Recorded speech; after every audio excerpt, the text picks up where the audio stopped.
Hey everybody! Whoops.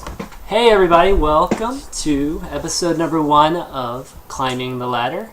I'm your host ChanmanV with co-host John Clark and the one and only Mr. Bitter. How are you guys doing? I really always thought it was ChanmanV. Did you? You know, for a while it was ChanmanV, but then everybody just kept calling it ChanmanV, so I was like, fine. This is going to be ChanmanV from now on. So was it originally ChanmanV? Yeah, it was originally ChanmanV because there were 4 Chanmans. I don't feel so bad. No, you should. And Ben used to be my coach, by the way, guys, if you didn't know. But anyways, back to Climbing the Ladder. So really excited about the show. I mean, I've been thinking about doing something like this and for a while now. So today is like a wonderful day for this to actually be coming into fruition and being able to do it with guys like John and Ben and having guests like Nick and Solomon coming on the show. This is really, really a great day. So let me describe the show to everybody that's just tuning in and not really sure what the show's about. So this show is going to be all about going into the ins and outs of the player, team, and tournament organizing segments of professional gaming. So what that means is, each of the segments, they kind of have different tiers in each of the segments, and what we'll try to do is we'll try to delve into, probably a different tier each episode, and get our hands dirty, kind of dig into the trenches, find out what the challenges that they're having in those segments, and try to problem solve or try to kind of come up with some ideas, and maybe people watching, or the people that have a lot of influence or other people that have other ideas can contribute, and maybe help push a lot of these challenges, push through a lot of these challenges, and help the esports community kind of progress and kind of reach that promised land that we're all hoping for, right? So why don't I let me introduce our 2 guests today. Our 2 guests are Infinity 7's iSAxslav, which a lot of people I'm sure know. He's a professional gamer, been on the scene, been on various teams like Evil Geniuses and Team Rain. Our second guest is Solomon Kim, aka Infinity 7 ChanmanV. He's the general manager for Infinity 7. Welcome to the show, guys. Thanks. Thanks for being on our first show. So yeah, why don't we kick it off? And again, we're going to be going through different topics, and when we bring up the topics, it's going to be kind of an environment where just kind of everybody just chime in whenever you want. We'll have a very open discussion, and that's really the point. And we'll go through various topics, and then we'll save about 15-20 minutes at the end for Q&A. And callers, when you call in, you don't have to call in with just questions. Even if you have something to contribute to the discussion, if you have your own ideas about what we discussed today, that's what we want. We want this big collaborative thing between us and the community, and just everybody working together to make esports better. That's really what this is about. So, all right. So, guys, let's start with the first topic. First topic is going to be about misconceptions in y'all's segments. So, why don't we start off with you, iSAxslav, and talk about the player segment and what you think are a lot of things that the community has wrong about what you guys are going through, or just your current situation.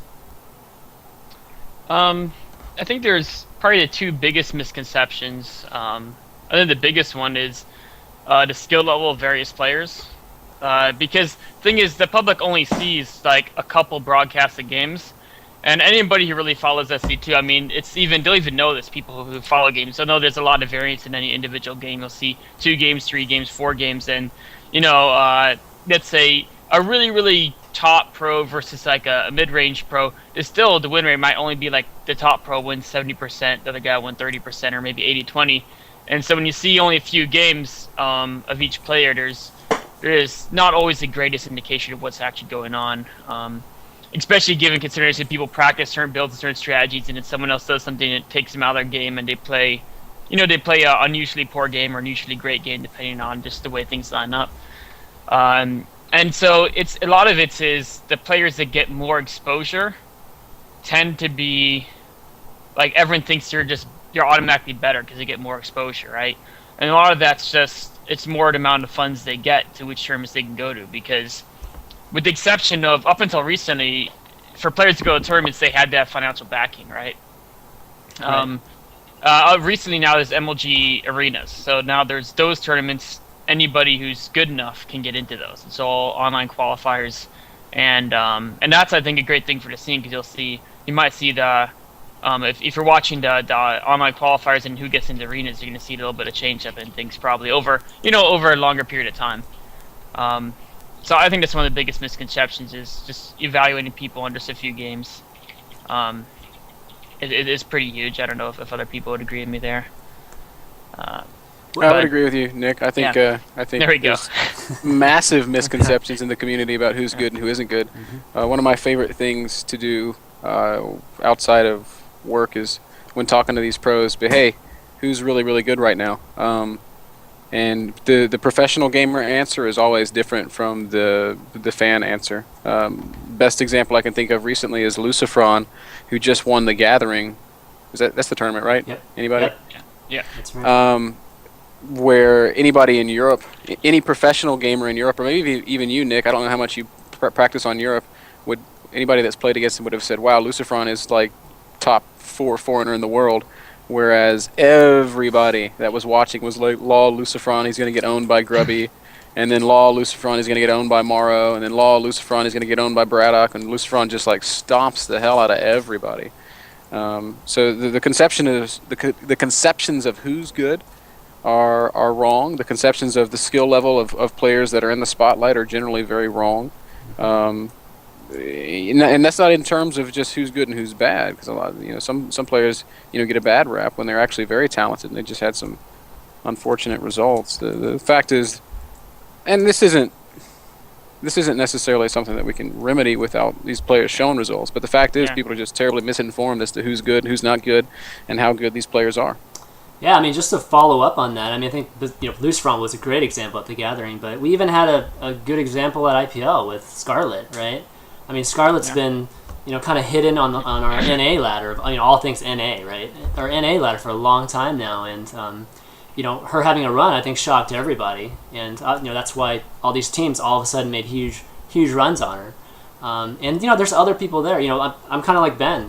Like I like to ask like who's good, but I even ask who's good just with people that are not even that popular. There aren't even big names. So asking even ladder warriors, who do you think is good, or who do you think is going to be the next Scarlet? And you hear about these names. You hear names like Massa and those guys that a lot of people don't even know. But everybody's kind of holding their breath to see how these people do at MLG. So, and actually look at the EU MLG qualifier. Did you see the results for those? There's like half of those guys I don't think anybody's probably heard of, and that's pretty interesting. It's kind of interesting that teams haven't scouted it. Like Solo, what do you think of that? I mean, don't you think teams would have recognized some of these players earlier, or? Scouting is kind of tough because you have to go by word of mouth, basically, from other players, and even with players to other players, they like misjudge each other's skill level. Mm-hmm. Like this guy's bad, and they usually compare it to actually recognized players. Like I guess in NA it's like Everrise or like Spades, and those guys, although good, there's a lot of better NA players that most of the community doesn't even know. So yeah. Yeah, and that's true. That's true in every scene. You going somewhere with that, Chris? But from an organizer standpoint, do you think that it has a lot to do with the fact that there just doesn't seem to be enough? There's a lot of show matches going on. There's IPL and MLG, but they have such a different setup that it is hard for. I mean, you almost have to have money. Like Massa, he's the 15-year-old kid, right? Like 14 or 15, something like that. He's a teenager. I know he's a teenager. Yeah. I'm not sure he's that young. But difficult for him to get to different places. Or is it Lau, who's in Europe, and he's a little bit older, but Illusion's another good example of a little bit more known guy. Yeah, Illusion's they just don't have. A lot of times they don't have the money to attend the big events, which is where, of course, you get the name, you get the Twitter followers, and things like that. But do you think that a lot of, since we've kind of positioned ourselves into a lot of show matches and things like that, would it be better to just have basic open brackets, like a lot of what Playhim does, but maybe a little bit more geared towards a level that's a little higher? I don't know. It's hard to do. Well, for from like a tournament organizer standpoint. I've always Actually, really liked. Well, Right. I mean, all the. Yeah, sorry, go ahead, Solo. I'm pretty sure there's a tournament right now where it's like open to everyone, but like I think first place winner gets like a show match against either Destiny or one other Zerg player. I forgot who it was. And I was It's just a reading super this scratchy today. one, There's right? stuff like that everywhere. I mean, Yeah. Intel Extreme Masters, I've always liked the way they do it. They have online qualifier for all their events, and then they bring people out. And this, I guess, in today's, we'll call it the esports meta, IM isn't as talked about as it was a year and a half ago, which is a shame because it's a damn good tournament. But I mean, there's a perfect example of a big tournament with a lot of money on the line, giving opportunity to these unknown guys. You know, we had Feast finish 4th place at the World Championships, man. And how many of you guys were a big follower, a big fan of Feast prior to that event? Yeah, exactly, right. Yeah, Anybody? Not too many. No, I don't think I I wasn't. mean, not near as much as after that. And he's a beast too. Yeah, No, he's incredibly good. exactly. Well, I think all the major events do have online qualifiers, so they're doing things right. Like MLG, IPL had them, NESL had them, IEM has them. So they're doing everything. Everybody's doing it right. It's just, I honestly think it's the players' fault. People aren't good enough at this game to be consistent yet. It's just like even the best players aren't actually that good at this game. Like Best players win 65% of the time. Right. yeah, And There's what a lot of variance. yeah. What Ben was saying earlier about the fact that the community sees players and their skill levels differently than the players do. I think a lot of that has to do with, like what you said, Nick, is that it is the players' fault, not just in what they're doing in the game and the skill level that they have, but in how they market themselves and how they get themselves in front of the No, community. that's not the players' fault. The players have very little control over how they're marketed. The people that control that are the major organizers. You can't Well, be but down. if they're There's if they're- players out there that work their asses off and try to get themselves out there, but it just doesn't work if people don't want to watch. Well, that's a good point too. If people don't watch, it's not going to if you- matter. If you look at the players, I think with the exception of Destiny, everyone who has like a big fan base, it's from the team markets them for them, pretty Mhm. much. Yeah. I think it's that's more the more is teams generally do more of the marketing because they have the infrastructure and they have the ability to get information out there, right? As a player, you can run a stream, you can run a Twitter, but no one's gonna follow your Twitter, no one's gonna follow your stream unless you get other people like your team to spread the word of it, right? Well, I mean that brings up a good question. I mean, as a player, Nick, how much of it do you just like from a marketing standpoint? You just say, I'm not gonna do any marketing for myself. You're Infinity 7, you gotta do all the marketing for me. I'm just gonna play. I'm just gonna practice, play, and that's all I'm gonna do. I mean, how much of it is like that, especially at for a player at your stature? I think a lot of players are like that. I mean, I'm not. I never had a team that really marketed me.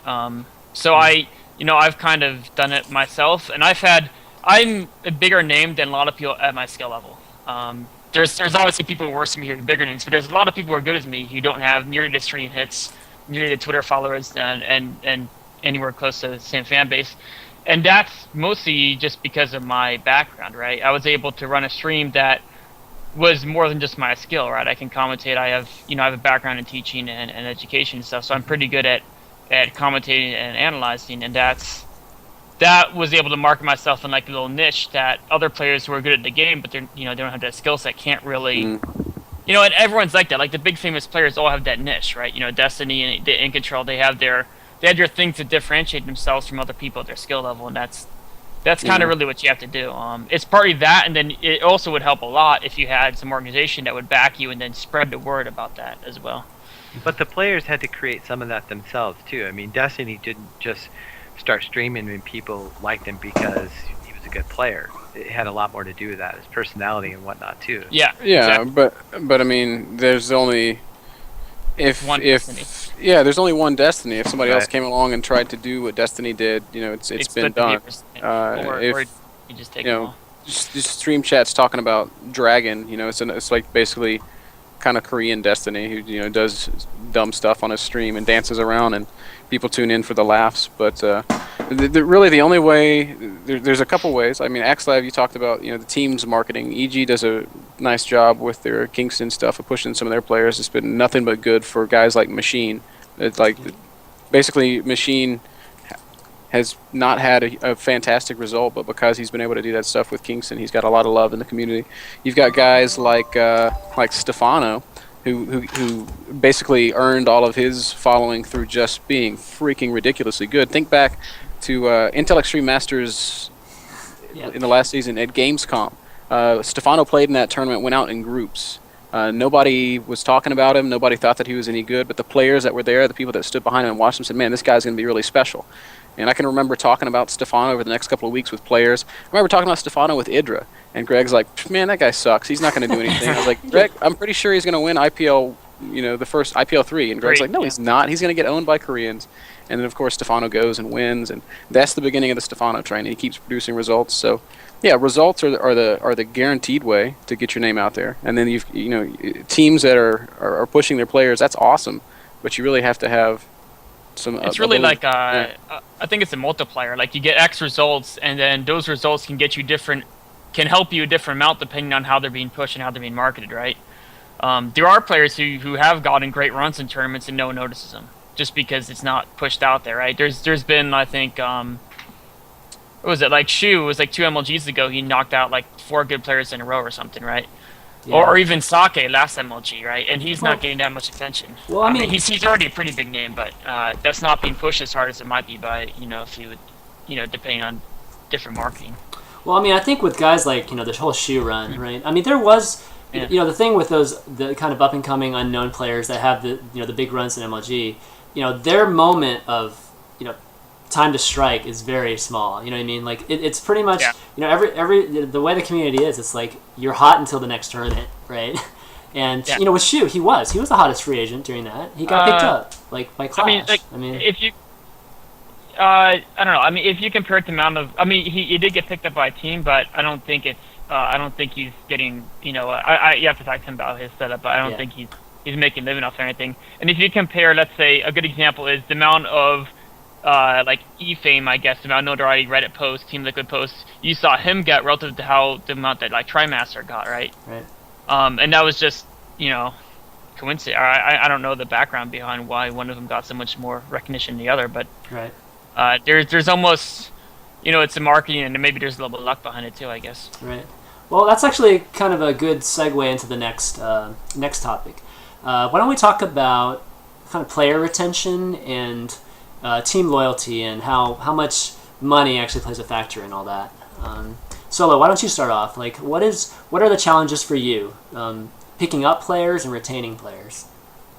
I mean, picking up players would be fairly easy if you had a budget to work with, but Of course. yeah. So I But mean, making them stay in your team, it depends really how good they are. I mean, the better the player, the more options that they have, and if they're smart about it, they would probably pick a team that would best benefit them. So, as a team manager, you always gotta constantly do your best for your players, market them well, and it's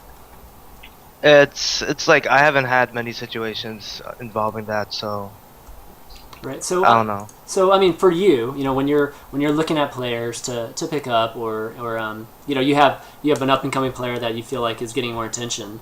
What are the things you focus on? Obviously, money is the bit. Everybody knows that if you have more money, you're going to have leverage, right? On picking up new players and that much.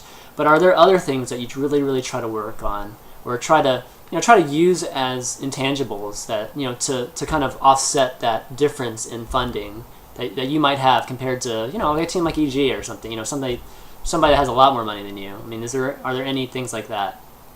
I mean, for a while, I guess Infinity 7 was deciding whether to be like an all-American or all-Korean. And like for a while we had some Koreans, but only Crazy Moving, showed really decent results, Code A, and I think last year November. But I think starting this year we decided to focus more on North American players. But the skill level in North America is like there isn't a good player pool for the, picking them up. And like most of the people we do scout, they're not from North America. They're either from like Canada or like Europe. South. Yeah. Yes. So right now. Well, given that, like then it's kind of confusing me a little bit because then how does Scarlet happen? How does somebody come from nowhere then? Scarlet. Yeah. I mean, she No, was there's- looking into our team for a long time, but Oh, okay. things didn't work out because, I mean, she always had her transgender issues, and it was until recently I felt like she was really open about it. Oh, okay. And before it was kind of kept secret among the girls of StarCraft. So, but Oh, okay.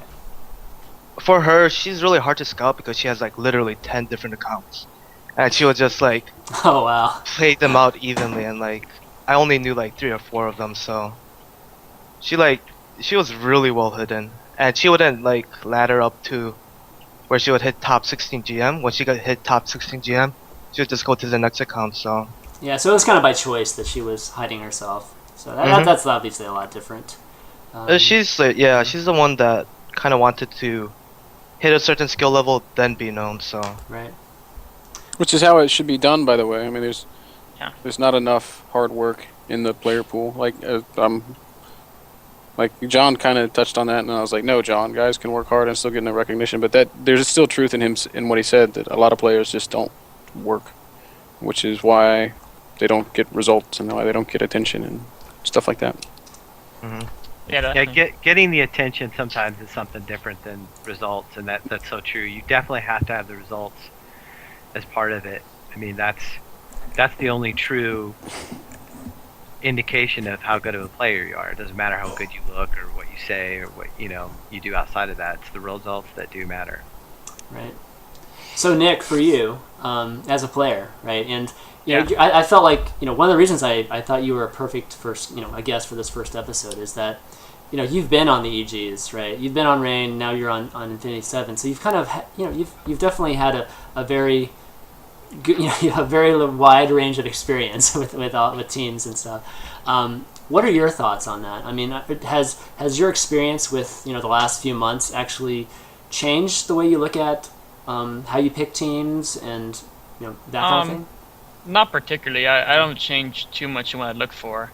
The one thing, unless you get actually really good, I think people overestimate the impact of teams sometimes. Like earlier, I was talking about the marketing stuff, but it's also like I hear tons of people like, "Oh, I would be good if I had teammates to practice with." Like, "Oh, I'd be good if I had like a team." And it's like, no, like ladder may not always be the best thing to get practice, but like you can become a top player off just ladder. Like once you get to the very top, if you want to like make small improvements and stuff, there's more effective ways to do it. But and the thing is like even most people who are on teams, it's not like they only practice with that team, right? That most of their practice is outside the team, because if you practice with like 4 guys only, you're gonna be a pretty you're not gonna have much experience with anybody else, and it's just gonna be poor practice, right? You need a wide variety. So Yeah. 100% of Stefano's practice is on ladder. yeah, exactly. And different players, different things they do it, but there's no, and as far as like tournaments with all the online stuff and all the qualifiers like IEM, MLG, Invite, there's really being on a team is really nice, and I like it just for the social aspect. One of the biggest reasons, but as far as you and improving yourself in your career, that's mostly on the individual. And so, when I'm you going to pick out disagree with you, Nick. okay. You, finish your point, though, first. All right, I'll finish my point. So like as far as me looking at teams, I often obviously if I want to like the more money I can get from a team, that's ideal, because then I have to do less coaching. I can buy more food. I can I can pay health insurance. So the more money I get from a team, I will become a better player. It's that simple, because I can spend more time just focusing on improving myself. But then the other really important aspect I look for is just make sure you enjoy. You have to have a good relationship with the manager, or else even if you're getting paid, it'll be stressful, and that'll be a really bad impact on you. Okay. Ben? So I was going to take issue with you saying Yeah. that the team has. First you said the team doesn't have an impact on whether or not you're good. Then you kind of changed it to say that it's more on the player, and I do agree. But I think that there's a real issue, especially in the foreigner scene, where teams don't hold their players accountable. Teams don't hold their players to any sort of a standard. Teams give a player a salary and then just kind of leave him to do his thing. Well, yeah, that's why what I said is kind of true. So Right. then, like, so here, all right. So here's the question: if an employee is working for a company and not doing a good job, is the product that company puts out at the fault of the employee or the fault of the company? It's a combination of both, right? No. Yes. All right, well, let's ask that to John. John, if somebody that's working for you does a bad job and as a result you put out a bad product, whose fault is it? Well, in my position, I would take fault of Of it. course you would, because you're the check, you're the balance, you're the guy that it has to go through before it goes out. So if okay, so Axe, if you go to a tournament and you have just a terrible result, Yeah. there's certainly accountability that lies with you, but there's also issue that has to be taken with your team for sending you. The players they're just not held accountable in the foreign scene. In the Korean scene, it's a little bit foggier, and I guess I can't really speak with a lot of authority there because I don't know it inside and out. But a Korean team is not going to send one of their players to participate in MLG if they're not damn sure he's ready. Why don't we have that here? Because management in these teams is fucking clueless. Well, Excuse my French. I think a lot of it has to do also is that they don't have the same connection to the players as they would in Korea. They don't have the same, like for instance, there's how many team houses in North America to be able So to whose really, fault is that? Whose fault is that, John? I agree. For creating a crappy team. Well, I agree. I mean, it has a lot to do with that too, but it's a little bit different market. But I'm going back to what you're saying about players. I do agree.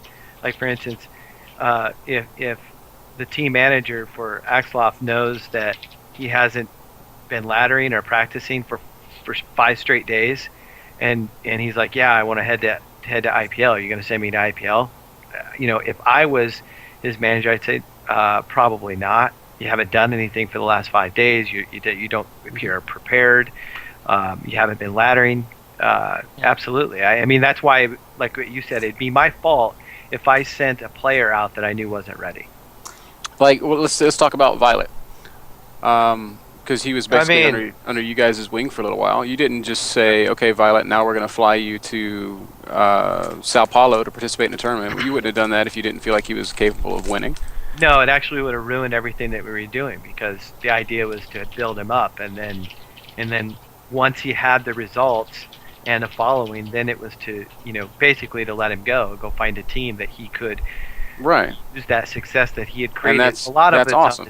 So sorry, I'm not trying to interrupt you. I applaud everything you guys did with Violet. It was amazing. The thing that I take issue with is teams whose business it is to have good players and to market themselves through their good players who don't do that. It makes more sense for a team to do what you did with Violet than it does for you to do what you did with Violet. It just, Yeah. you know what I'm saying? And That's we so get true. none of that in the foreign scene. It's absolutely minimal, and it really just makes me so mad. There's issue to be taken with players too. But at the end of the day, it's the guy that's in charge, the guy that's writing the checks, who has to decide how this stuff goes down. Well, I mean, I think one of the big issues is that the kind of weight, or you can almost talk about like the the kind of who has more of a power in this kind of relationship. Right now it's like the players kind of feel like they dominate. It's like you said, the players control everything for the most part. There are some teams I feel like that are you can kind of feel the team brand and actually being higher. In a team like EG, for instance, I mean, I feel like they're starting to, the EG brand is, bigger than the players, in my opinion.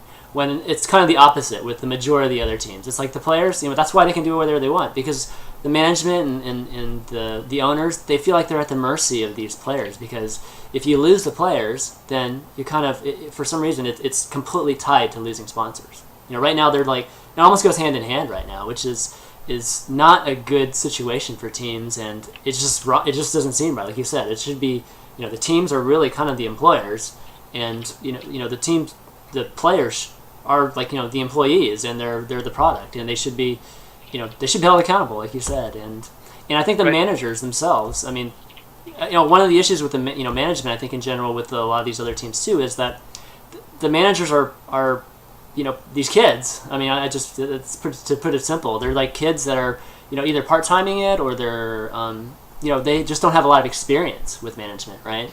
And so I think that's a little bit to do with it too. Well, I don't think you're right. You're at totally our right. age, what is it? I mean, I'm 24, and And 24, Solomon is high.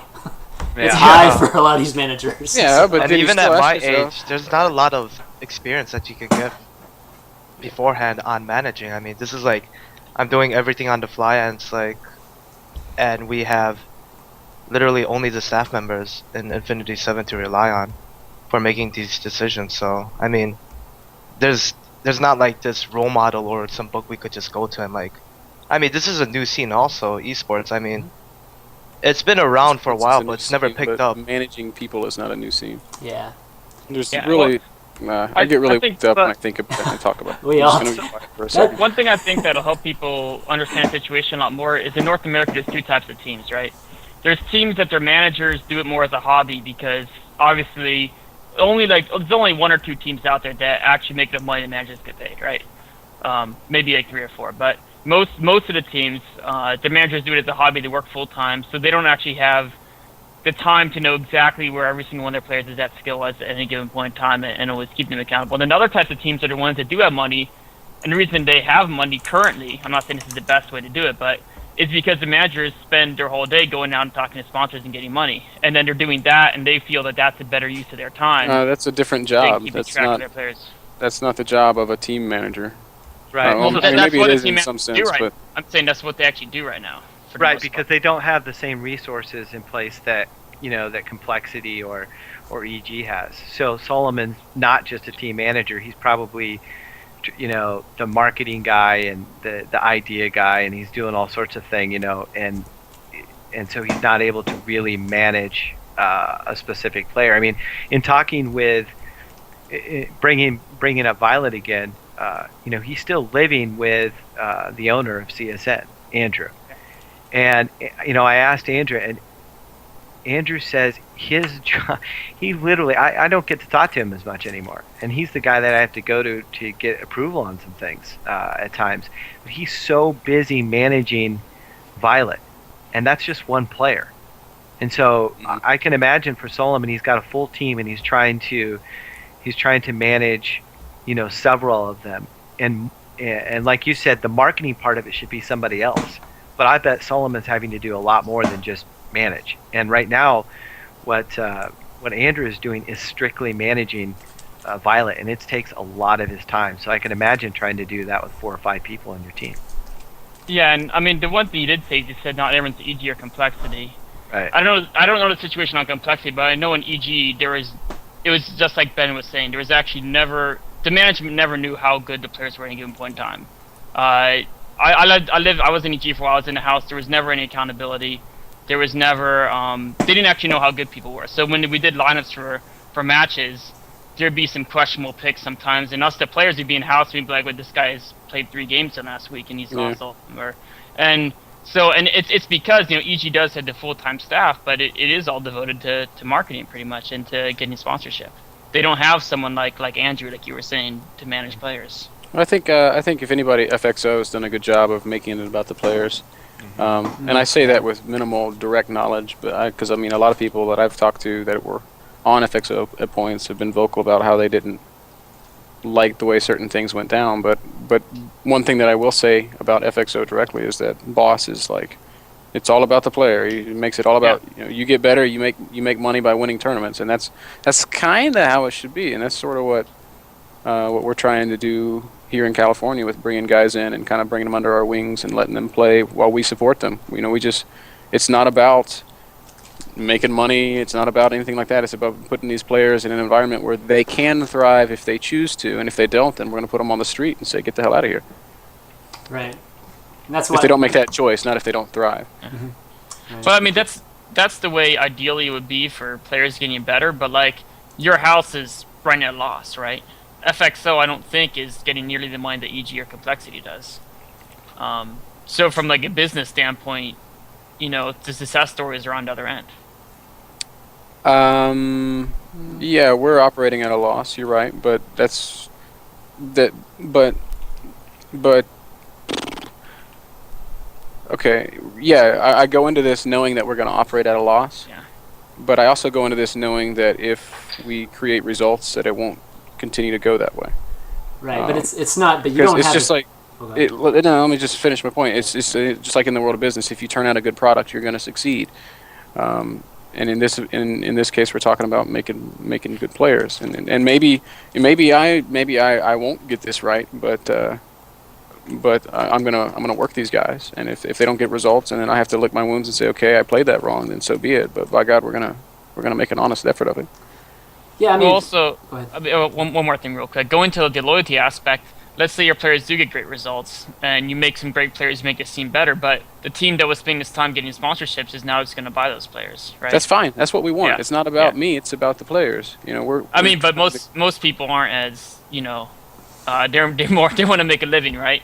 So, I mean, we need people like you to help the players get good, and the problem right now is that there's only the incentive is only people like you who do it out of the goodness of their heart. There's no monetary incentive. That's not right true, now so Nick. much. Because if it works, then I'll reap rewards as well. But it's just like anything else, man. When you run a business, you invest in yourself first, and then you seek to gain a return on that investment later.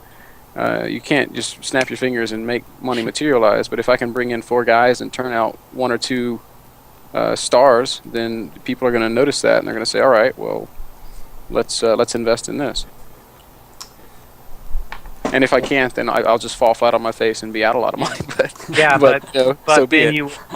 But at the end of it, Ben, you will have known that what you were doing was actually in an attempt to build esports and continue a structure of esports.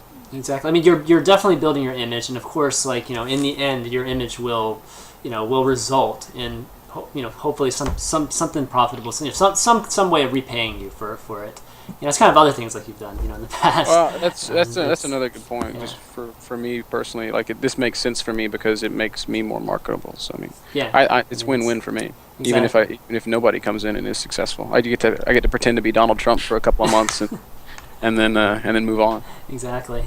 Yeah, and that's where the team's a little different, because the team has to make a revenue stream, or they have to make revenue, or else they go under. That's the approach that they all take. Yeah.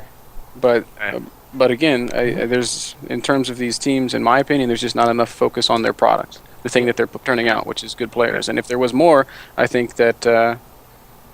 I mean, let's look at IM and this apparent sponsorship they have coming with LG.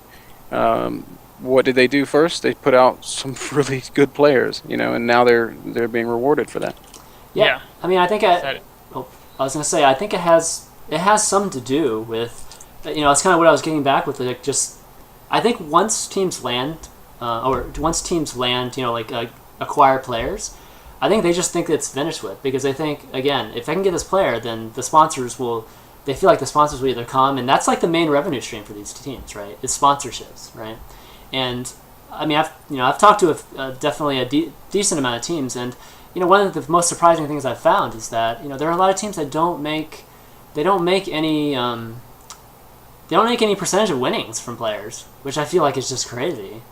Because and I think that's part of the reason why that might be a reason why they don't actually devote any time to necessarily developing them in a way too, because they don't see actual tangible gains from it, which is obviously monetary is the most obvious one.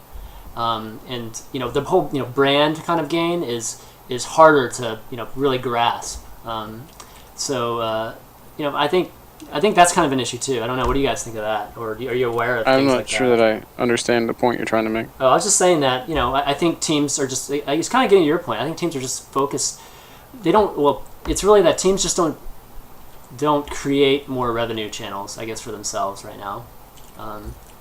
I think, What teams are you talking about? Are you talking about the teams that are managed by people who this is their first job, or the teams that are run like a proper business?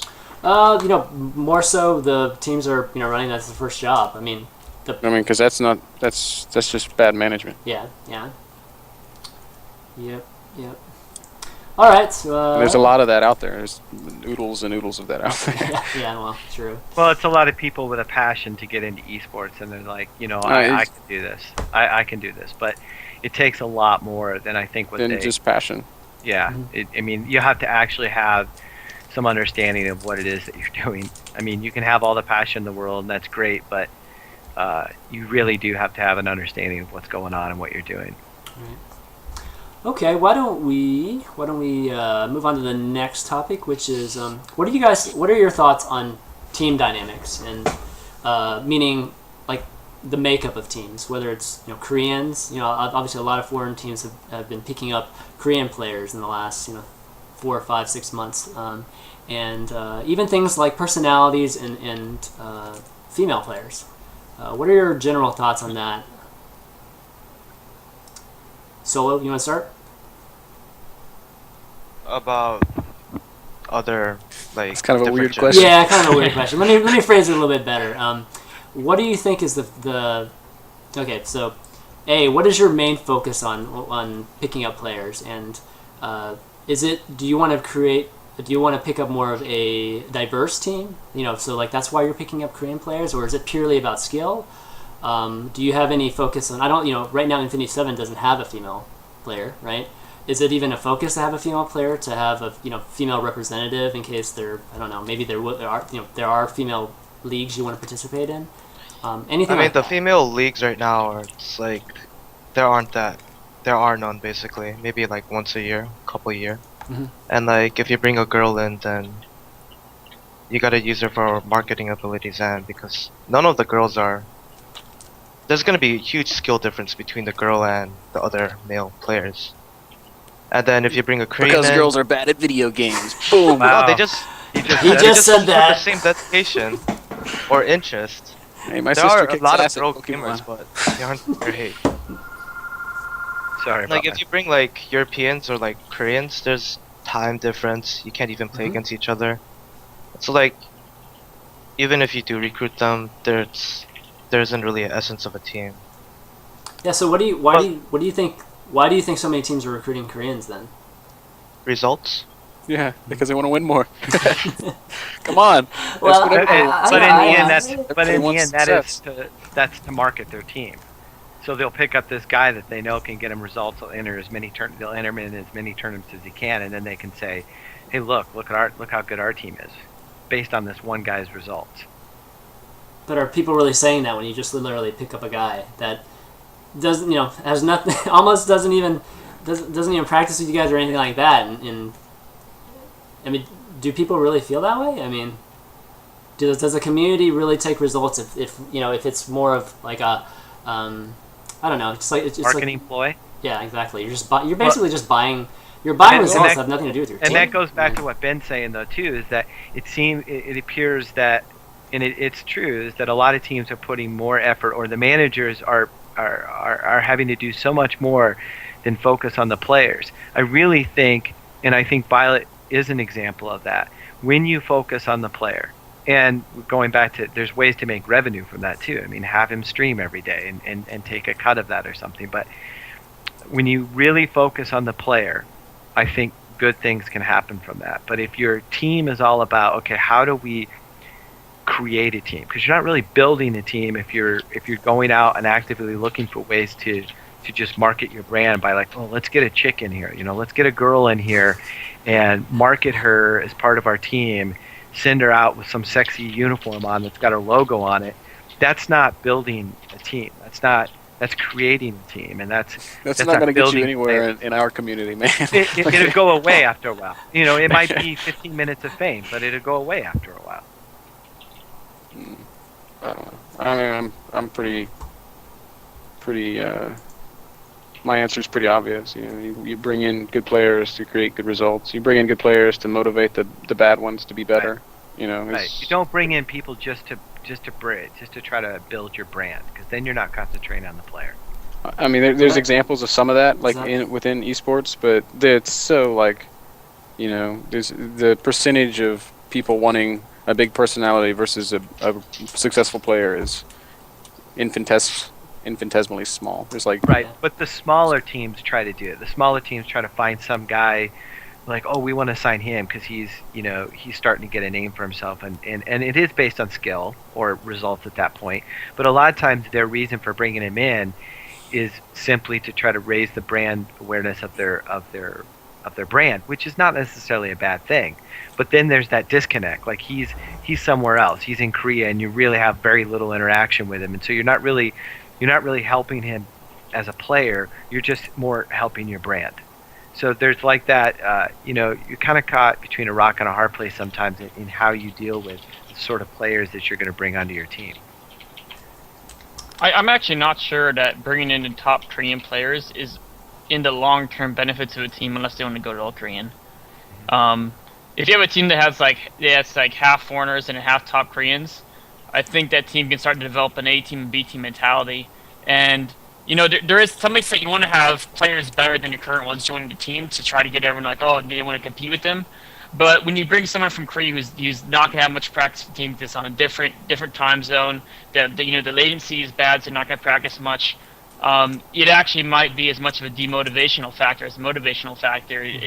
You'll make some of your other guys feel like they're relegated to the B team and they're not as important, so it's not, their efforts won't pay back as much.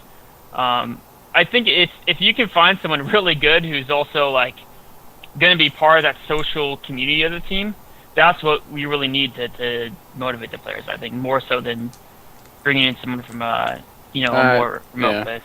I think that's another good point too. I'm all for Koreans finding their own successes, but I mean I'm also a kind of guy that says, hey, how can we make our own scene better first? And the way that we do that is by developing that scene, and the way that we do that is by getting the good motivated people together and better. And filtering out the rest. There's I don't know. You're right on, Ben, about that. And there's a lot of people out there that want to see that happen. Just building the scene, building it, not just creating it, but building it, like with what you're doing. And it's hard to think that a lot of people out there really have a passion to do that, and some of them have the means to do it, but it just doesn't seem like it's happening the way that it should be right now. It's unfortunate. And actually, if you run the math on it, it might not even be that much more. If you think about the cost of flying Korean players into tournaments, even if maybe you're trying to find people who are not as good and trying to get them good, even if only 1 out of 4 gets good or something, it's so much cheaper if you're local to be able to go to all MLGs and stuff.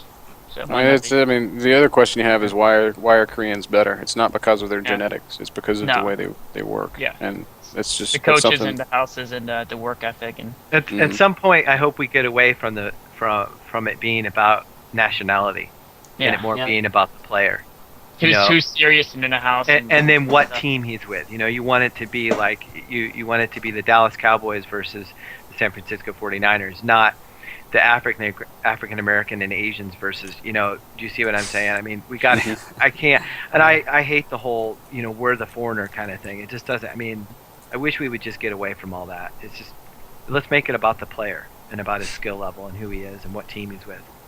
Yeah, I think exactly your point. The talent is here. I think the talent is here. It's just not being fostered correctly. And I think what a lot of teams don't understand is that if we had an NA, American or whatever NA superstar just develop, it would be huge. It'd be much bigger than having a huge Korean over here on a team. That's what you have with Stefano. Yeah. He's a European superstar, and everybody's behind him. So much so that Americans want to claim him as their own. Exactly. Look at IPL, the finals. The top 8. Viewership went way down after Stefano got knocked out. So if we could just have our own success or our own superstars, just foster them, protect them from being just sniped, the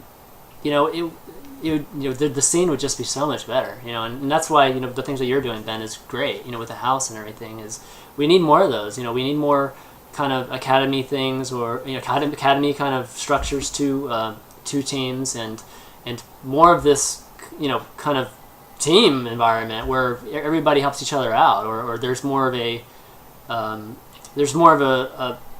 kind of there is an A team, but there's a practice squad that's helping the A team kind of benefit. And how do you get paid for that? I don't know. Maybe the whole team gets paid whenever somebody on their team wins, something like that. And there's just got a lot of teams have that in their contracts, I think. Oh, really? Am I misspeaking to say that I know Liquid has that. Does EG have that, Nick? No. Okay. At Yeah. least not the ones I saw. Well, Okay. that's good to hear that some of the teams have that, because I think that would encourage much. Maybe I more shouldn't teams. say a lot. I know that Yeah. Liquid Yeah. does something like that. And and with Liquid, look at Liquid. They do have. I mean, they're definitely a global team, and I feel like Liquid is probably the biggest team that has the most team feel to it. They all support each other. You know what I mean? They don't practice in the same house, but they started Yeah. different though, Chris. It was a whole different situation, and that goes back to like how do you create your how do you build your team? Do you build it with just a bunch of buddies and you really stick together and you make it happen, or are you creating a team by just bringing a bunch of people in and then seeing if it's going to work out? I mean, I'm curious to from Solomon's point, like how is it that you're seeing? How do you feel like it is? What do you need? What resources do you need to get to that next level to be an EG or complexity type team? I mean, resources will come if your players are good enough, and as it That's stands, that's not an acceptable answer, because for your players to be good enough, they have to become good enough. yeah, and then that's the biggest struggle that we have is how do you get your players to get good enough if they're part-time students, full-time students? If No, they live shouldn't in- be full-time pro gamers if they're part-time or full-time students. Well, then And it comes to in how my- are you in supposed to my support opinion, them then if they are full-time students, if they make Then no money making they StarCraft go 2? to school and they play CSL and they deliver pizza and they do everything else that normal Deliver college kids do. pizza. And then when they graduate, they can be a gamer or an accountant or whatever the hell they want. But you can't be a legit. Show me one truly successful pro gamer who's a full-time student. That's one. That's all I got. But that's it. Yeah. No. Let me think of I one. mean- I can think of one. Let me see. Yeah. I know 2 Koreans who were at school, but I don't know if they were playing while they're Polt, playing. Well, Polt plays full-time right now. Stefano plays full-time Okay. right now. How about Nurchio, Ben? Isn't he full time? No. I mean, Nurchio's kind of, whatever, but his results have been falling off recently as he's been studying. Same for Mana. Right. Mana has said that he's going to take his next year and go full time, just because he himself recognizes that it's not gonna work that way. Yep, very true. I mean, you definitely can't just half-ass this. I think everybody's. No, realizing chat's that. blowing up. QXE or Polt is not full time right now. QXE, same deal. And QXE's, with all due respect, devoid of any notable results recently. The last good result he had was when he was playing full time in Korea. Yeah. I mean, if you want to be a legitimate professional, you have to be a freaking professional. That means working 8 to 10 hours a day. Do you think I work 4 hours a day on doing what I do? That's a damn lie. I work 6 days a week, probably 14 hours a day. That's the only reason that I'm where I am. Exactly. Yeah, people just and again, this is why we're having this show, so people understand that there's a lot of work that goes back behind all this, and if we want to make like this scene big and prosperous, we have to put in the work, and we have to find the people that are going to put in the work, right? So. Yeah, it's not going to happen overnight, and it's not going to happen with, big TV deals and things like that. It's going to happen with work, and it starts at the bottom, not, with the players themselves and with the teams and the players. There's a lot of work to be done for this to be successful. And this is a lot bigger market than Korea. I mean, we've got a lot more. Yeah. We've got a lot more things going on. We, a lot of the kids, for me at least, since I'm old enough to be most of their fathers, like Ben's saying, you can't be a full-time pro gamer and still be a full-time student and have a job. I mean, you've got to pick one at that point, and that's just not a mentality and structure that we have in place in North America yet. And it's going to take time. It'll take a lot of time. I mean, I can't imagine for me, maybe because I'm a gamer and I understand it, or, and I'm in esports. If my 14-year-old son came to me and said, Dad, I'm not going to, after high school, I think I'm just going to concentrate on being a pro gamer. And you would say, no, son, you're going to go to college and you're going to graduate and then we'll talk. 99% of the, dads would say that. My son is lucky enough that his dad is in esports, and I might actually say, you know what, go for it. But you're right. Okay. Most of them are not. They're You're not a going to bigger man understand. than me. I would give my kid maybe 1 year, but Yeah. no. I mean, You know, I there's actually nothing glorious about pro gaming, guys. I mean, Yes. it's awesome. I love esports, but right now it's a huge sacrifice to try to do this. I've given up a lot, and I have it pretty good. I can't imagine how hard it is for people that are less successful. Yeah, and it's definitely highly glamorized, which kind of is a good lead into our next topic, which is life decisions, Nick, for players, right?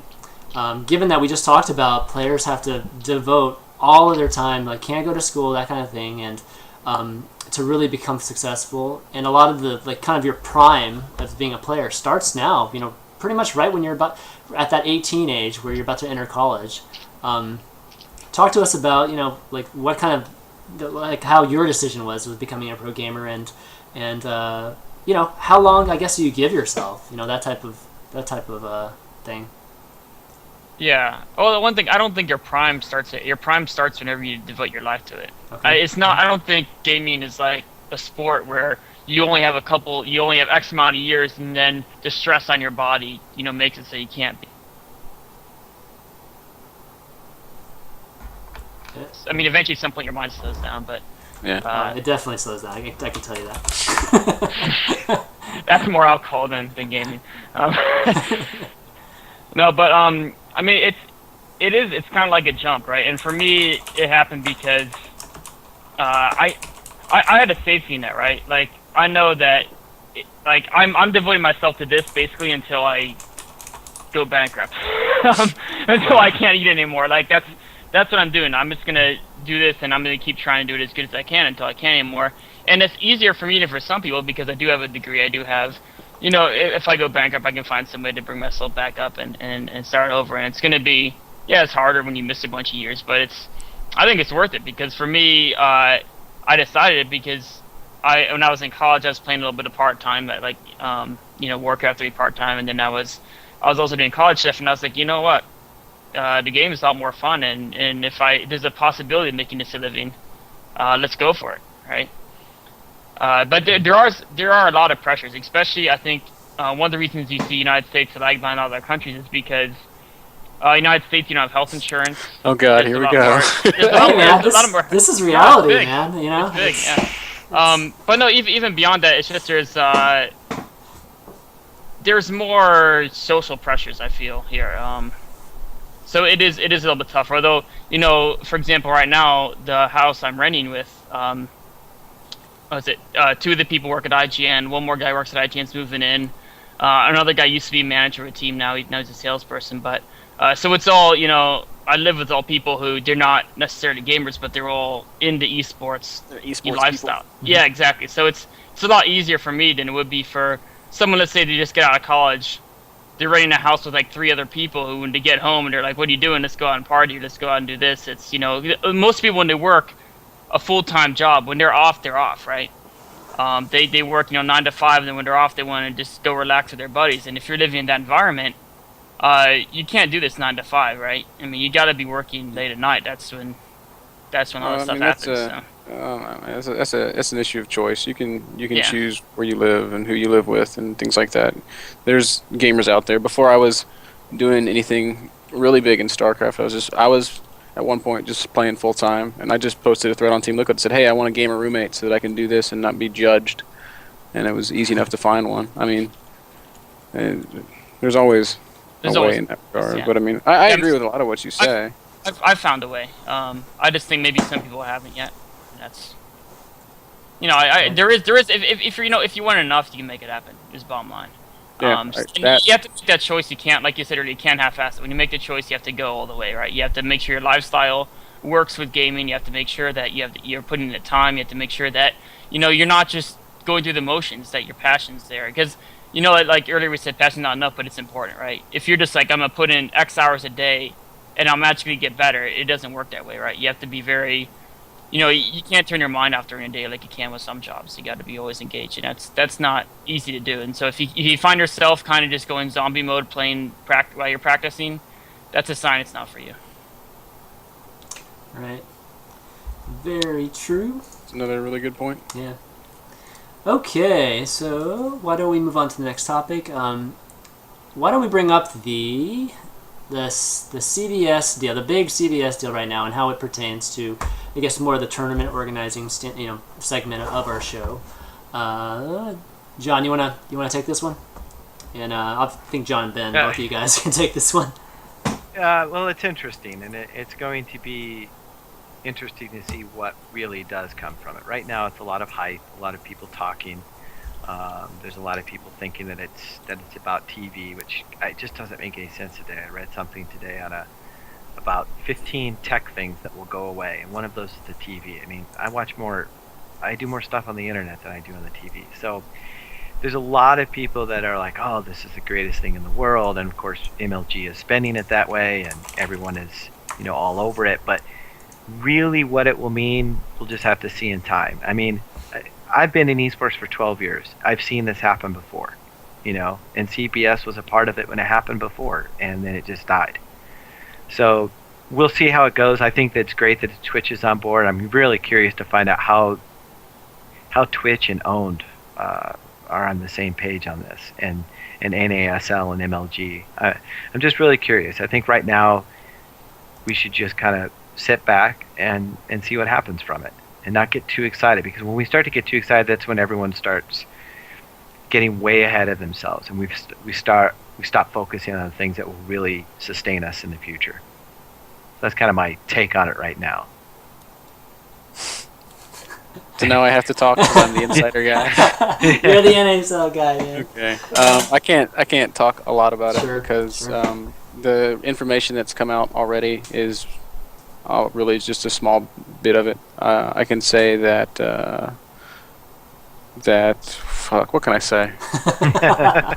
I can say that it's mostly about ad sales. It's not about putting esports on TV. I can say that we're making a full press release next week which will shine a lot more light on it. But right now, NASL actually pulled their press release this morning because they weren't happy with the verbiage.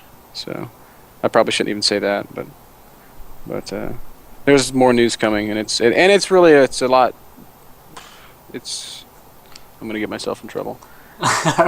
Well, okay. There's more cool stuff coming that hasn't been revealed just yet, and it's not just about this league versus that league or anything like that. It's more about making esports more profitable, really, so that so that everyone can benefit from that, because they will.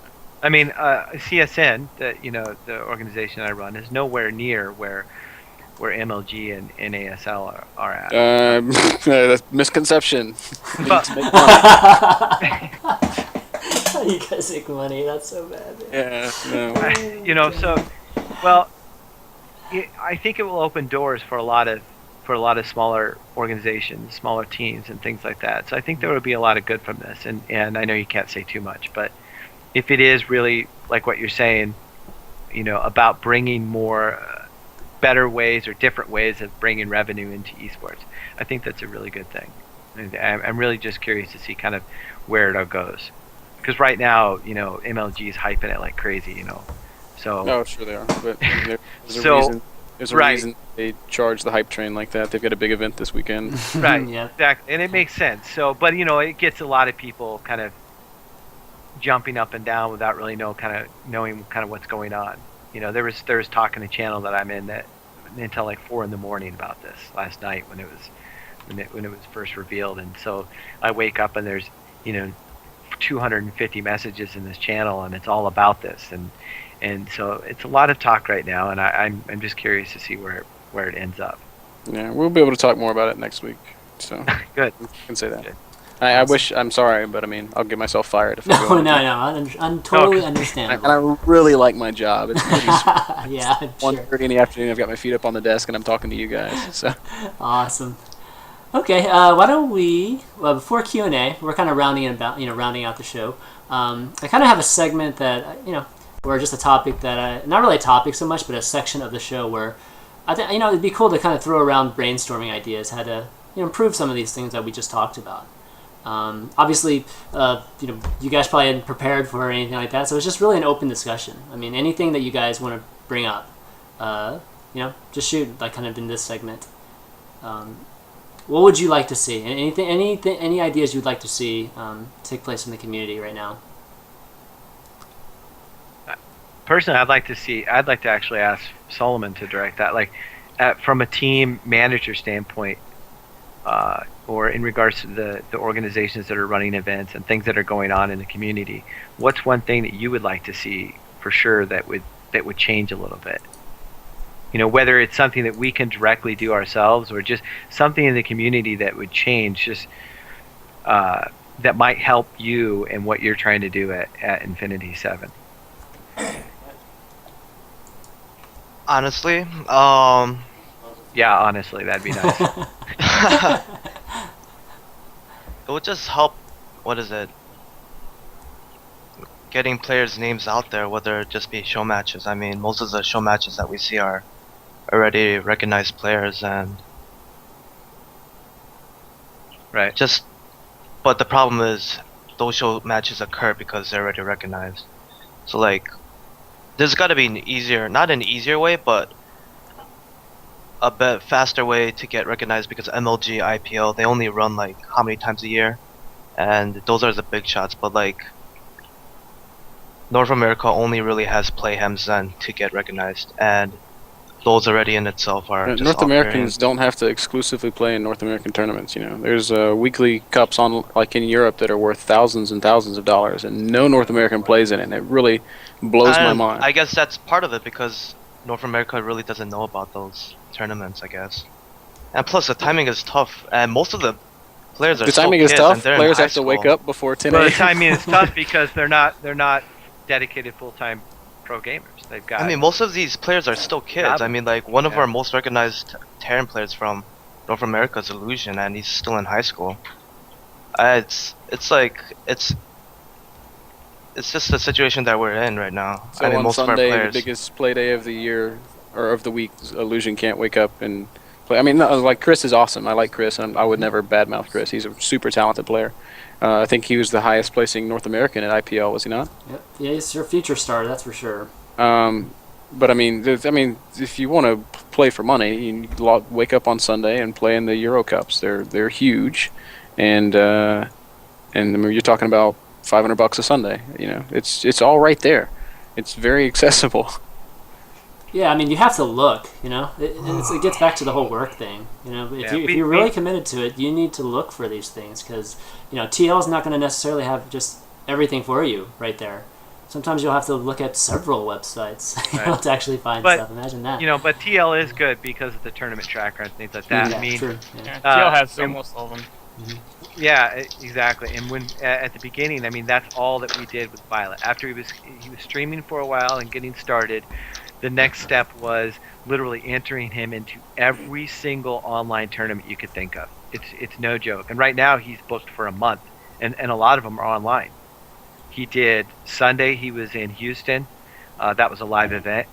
And then Monday, or as in last night, he played in the CSN Rundown, which he's played in almost every one and wins every time he plays in it. And that's just $100 pop, And maybe that's 4 hours of his time, but gee, that's $25 an hour. That's not bad.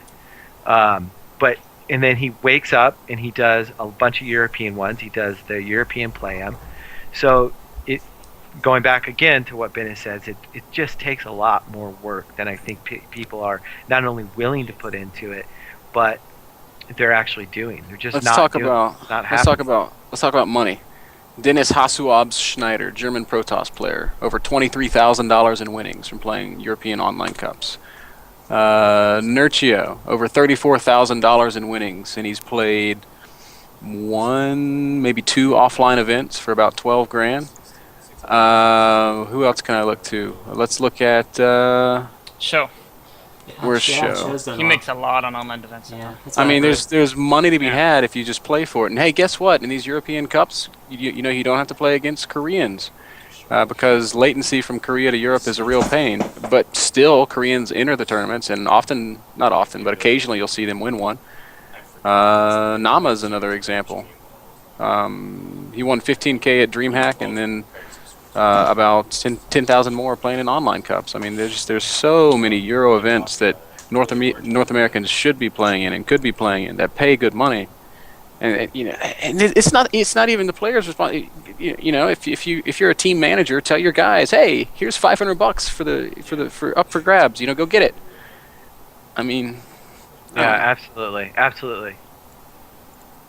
I mean, the players can do some scouring for themselves and things like that. But if you're the manager, at least from the way I see it, I'm not managing the StarCraft team. I have managed other teams before, but you just gotta, like, keep bringing up Violet and everything because it's kind of a perfect example. Plus, it's something I'm very close to. But Andrew literally would get on Team Liquid every day, and we would do the same. Like if I saw, as a staff member of CSN, obviously, if I saw an event, I'd be like, "Hey, Andrew, did you see this yet? I mean, this is perfect for Violet." So every day he was inundated with, okay, what are the events? I got to wrap up his schedule. I mean, it's a full-time job, and that's what it should be. If you're a manager, that's really what it should be. Your job is managing your players, making sure that they're playing an event. I really agree with that, and I don't want to come off as being like overly critical of any managers out there, but I mean, it's just been a sticking point for me. Like I've always really scoffed at the way some of these teams are run, and there's ways to get your players paid without having to find budget, and there's ways to get your players better without having to put them in a house. Right. How do you feel about that, Nick? I mean, that is true. I think, at least for me personally, and I know this is true with some other EG guys, the thing that gets in the way of playing these online tournaments is our coaching schedule. And, yeah, I mean, it's a choice to make, right? And it's one I always debate is should I be doing more tournaments? So don't coach on Sunday. That's the day. Sunday's the day. Yeah, but, I mean, yeah, that's exactly actually what I do as a coach on Sunday. And I do plan a tournaments not every Sunday, because actually 2/3 of Sundays I'm traveling somewhere. But yeah, I mean that is. But there's a lot on the weekdays too. Actually, Europe has probably about $400 a day every weekday for different events. There's, I mean I don't know all the names, but I look on even if you just look on a TL, there's at least like 2 every day that reach like 200 euros or something, right? Mm-hmm. And that's the debate with those. Yeah. You've got Playhams all over the place. Playhams every day. And there's other ones that I forget about. Yeah. There's There's literally probably about 20 of them, and each of them runs like twice a month, and then some of them run every day. So if you add them all together, it's a lot. And I honestly think more North American players do need to play those. I haven't played as many recently. And yeah, it's just because I've been gone on the weekends. The last like 4 weekends I've been gone.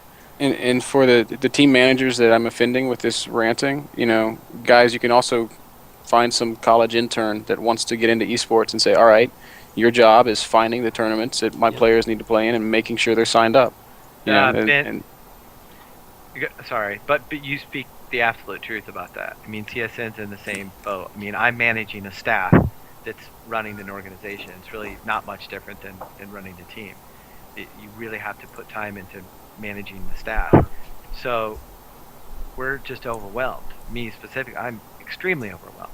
So the idea was, well, why don't we bring an intern in, a marketing intern in that basically scours the internet every day for opportunities, so that's not something that I have to do, as well as then close the opportunity, with the client, meet the client and everything.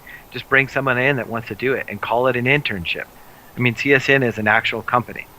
So, I mean, you can put that on your resume, whatever it may be. Mm-hmm. It's job experience. It's job experience that applies outside of esports. Yeah, absolutely. I mean, you can even go a step further than that. Instead of an internship, just, there's a lot of volunteers in the community that are huge fans of your teams that'd be willing to help you. Just look for that kind of thing. I mean, I have volunteers help me out with my shows, and they just do it out of the goodness of their heart, and they like the show, and they do work. They definitely help me out a lot. I mean, you could leverage that too. I mean, it's not that hard to find events. I don't think that's the problem. Honestly, like TL has about 95% of them. But players are freaking lazy. It's just a truth. It's a stone cold truth. Players are bad at being proactive, but players are really good in general at doing what they're told. So at least in my experience. No, they are real lazy. Players are actually really lazy, and some of them become prima donnas and think that All of them become prima donnas. Yeah, at some point, Okay, maybe not some all. of them. I shouldn't say that, but I mean, come But on. yeah, they're Knew some of the and- stories that I know. Yeah. Well, yeah, you have a first-hand knowledge of it. But they are lazy. I mean, running an online event can be, it's like herding kittens. Trying to get these players just to sign in, log in, and create a profile. Like, I'm not going to create a profile. Would you create one for me? Just create my profile and add me to the bracket. Oh, would you check me in for the tournament? I'm busy. I won't be back until a little later. And those are the players that shouldn't be on a team, by the way, It's John. frustrating. Yeah, no, I mean, I agree, but I'm not running the team. And Yeah. I'll tell some of them, listen, it takes you literally 3 minutes to go through our website. And if it takes any more than that, then I'm doing something wrong. But it takes like 3 minutes. Go to my website. Here's the tournament. Create a profile and set it up. I mean, some of these, we ran a team league, and some of the team managers actually created all the profiles for the players. Okay, so I can kind of understand that because we were talking about team managers need to be more about the players and really just doing what they need to do for them. That's But not really, it's fucking coddling. yeah, that's not going to help. Just get your players. Say, I need every single one of you to sign up for this website so that I can create our team on the website. And some of them just won't do it. I deal with the Quake players, the Quake pros. And the Quake pros are Quake is the granddaddy of esports. All right? And, It is. Absolutely it is. And so I'm dealing with Quake pros. And I just have to say this, and I love all those guys. But they won't take the 2 minutes it takes to sign up for our website sometimes. Like, oh, would you sign me up? Would you check me in? It's just it's annoying, and I have I have staff that will just let it happen, and that's on me because that's dumb, Mm-hmm. And then it just creates problems. I as much as the COD community, the Call of Duty community, and I can talk about all these games because I deal with them all the time. As much as the Call of Duty community can be really, well, a lot of them are like 13 and 14 years old. You'd be surprised at how easy it is to get them to actually do what they need to do as a player. Because for so long, MLG created this thing like if you want to be a pro, you got to go through us. They will literally upload pictures. They'll pay to upload a picture onto the website. They'll complete their profile and everything. I mean, the most active players as far as just doing what they need to do. I mean, they'll get on YouTube. They'll beg to be on teams. And then you go where the money's at, like StarCraft 2, and as long as you have skill, you're like, I don't need to do the rest of the stuff. I don't need to put the time in to look for to look at websites or to look for tournaments online. I know I'm going off on a rant, but what you said, Bitter, is just it's so true. Sometimes they're just so lazy, and it's so frustrating. All right, guys. Well, I think why don't we wrap up the topics and kind of go into Q&A. I know a lot of viewers probably have a lot of questions, and they probably have a lot of input too. So kind of want to include the viewers in this show. So why don't we do that? Start adding me on Skype. ChanmanV is my ID, and I will call you. I'll bring you into this conversation as you guys add me. So why don't we take our first caller, Pete, and I will fix these screens. Don't worry, people.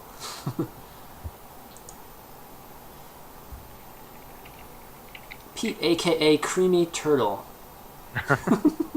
Okay. Yes, sir. Hey, Pete. What's up? What's up? You got a question for these guys? Yeah, I'm actually hosting a tournament myself, and had the same problems you guys have. Welcome to esports. Did you have a... Is that a question? Is that a question, or is that I have just a the same statement? problems you guys have. Well, you were saying about like how one person like signs up everybody for the team. And I was just curious how that works exactly. Let me mute the stream. How does one person sign up everybody on this? By Yeah, 'cause with my going to the tournament, website like, and that's filling out happened. the papers. I mean, what exactly is your problem? I don't have a problem. I don't know. I don't understand. You're not asking any questions. All right, Sorry, you bud. guys just called me. I just answered. It's funny how that works. We're just prank calling you, man. That's what we're doing here. All right. All right, Cool, bud. Turtle. Thanks, bud. Thanks for the. Good luck with your tournament. Hey, what's your tournament? Yeah, what's your tournament? It's called the Taiwan Honor Cup, Taiwan. and it's revolutionary because it allows Koreans to play on the Taiwan server, and it seems like there's not any tournaments for them to play in really over there. Okay. Okay. Can a North American play in the Taiwan Honor Cup? You need a TW account. But is that all you need? Yep, that's it. It's free. And what can you win? $125. That's Wow, see. that's pretty good. You see? Yeah. So 15 pros signed up right now. there you go. All right, Well, all bud. you guys in chat, go Keep- sign up for the Taiwan Honor Cup. Yeah, But- keep Hey, doing thanks for letting me things like that. spam. Pain in the ass. No problem. All right, thanks, bud. Later, guys. Okay, Taiwan Honor Cup, cool. Alex is next up. Hopefully he's expecting our call. He should message you a question first, and then you can choose who to call. Yeah, guys, message me your questions first, and then We need a screener. yeah, we do definitely need a screener. I'll screen today. Alex, you there? Yes, hi. Hey. Okay, so my question was, well, for anyone who manages a team here, a lot of good ideas have come out on the show about how to change the way teams operate to, get the players more involved, get them more money. So how would you implement these changes, or what's stopping esports from working this way? Inexperience. Mhm. Inexperience is stopping esports from working this way. Experience. I'm gonna throw somebody under the bus right now, and I don't mean it in a bad way. But Nick, you were on Team Rain. Frank had no business or no experience in managing a business, and it was painfully evident in the way that house was run. It takes trial and error, and it takes persistence, and it takes not giving up, and it takes a willingness to fail, because that's just something that happens in life. But I think in general, it's just young people that don't have experience doing this kind of thing, making bad decisions and then giving up afterwards. Yeah, that hurts a lot of people too. That it really does. All right. Bad decisions, and then the giving up is almost just as bad. He is red, man. Real quick. All right. Thanks, Alex. Your question? Okay. Next up, we got Michael Bradshaw. He's got a question about tournaments. Hello? Mike, how's it going? Hi. I'm a 16-year-old Zerg player, and I play on the NA server, and I'm hoping to go pro someday. I was just wondering, what kind of mindset should I put myself in? Like, how many games a day do I want to play? What kind of tournaments do I want to play in? How often do I want to play in them? Well, why don't And- you answer that question first, and then we'll tell you if it's a good or bad answer. Well, I kind of want a bigger list of what I have. My team is playing in ESCA, and we're joining a bunch of team tournaments and stuff. And right now, I'm kind of looking into playing the Playhem as often as I can, and possibly You're looking going to into team playing the tournaments. Playhem as often as you can? Yeah, I Why try. aren't you playing the Playhem as often as you can? Sometimes school, sometimes my parents' schedule. My parents are divorced, and at my dad's, I can't exactly play as well due to lag issues. And he's kind of stubborn and won't help me fix that. So 3 days a week, I'm trying to substitute Brood War to get it to work, but it's really hard because Brood War and StarCraft 2 are different, and I play different races in both games. Alright. Well, does anybody else want to take this? Because I feel like I've been talking a lot. I mean, I just play the flames every time you can. Put in the time. It looks like you won't be able to put in as much time as some other guys with your situation, and that's just, you gotta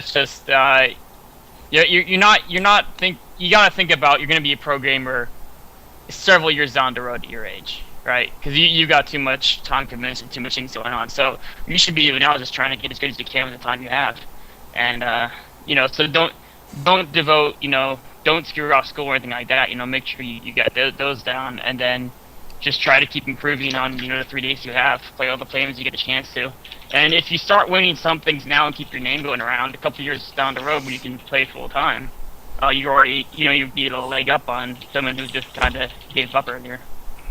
Yeah, Okay. it's gonna take real time and dedication on your part to make it happen, and it's not gonna be overnight. Okay. And in your case, it shouldn't be. To be honest with you, I mean, as a father, Thank you for saying that finally. as a father, there's no way I'd let my 16-year-old just quit school and do it. So you're gonna have to work around that. But what Mr. Bitter and I think the others are saying is that when you do have the time, instead of contemplating it, you're just going to have to do it. You just do it. Just put the time in, and at this point you're going to have to do a lot of it on your own. You're not going to rely so much on your team because, as we've talked about, some of the teams just don't put enough effort in to helping the players anyway. So at this point, I think you need to rely on doing it yourself, but don't skip school and do things like that. I mean, definitely get through that. You've got time. You are young. Mm-hmm. Yeah, Well- I'm gonna go ahead with your. Well, your my goal next right now statement. is to finish high school, and if I'm good enough to go pro at 18, I will totally go for it. But if I'm not, I'll be really upset and instead go to school to be an accountant.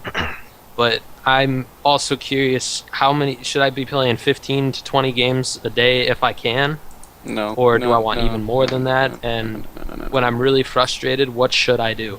You should not be playing that much right now. You should be working on your other things. You should be hitting on girls and doing well in school and True. playing sports and doing all that stuff right now. And if you want to play StarCraft part-time as a hobby, you should. And when you play, you should focus on things that you shouldn't sit down and say, okay, I'm going to play ladder and try to win a lot of games. You should sit down and say, okay, I'm going to practice this, and I'm going to focus on this. I'm going to focus on spreading creep for 2 hours today.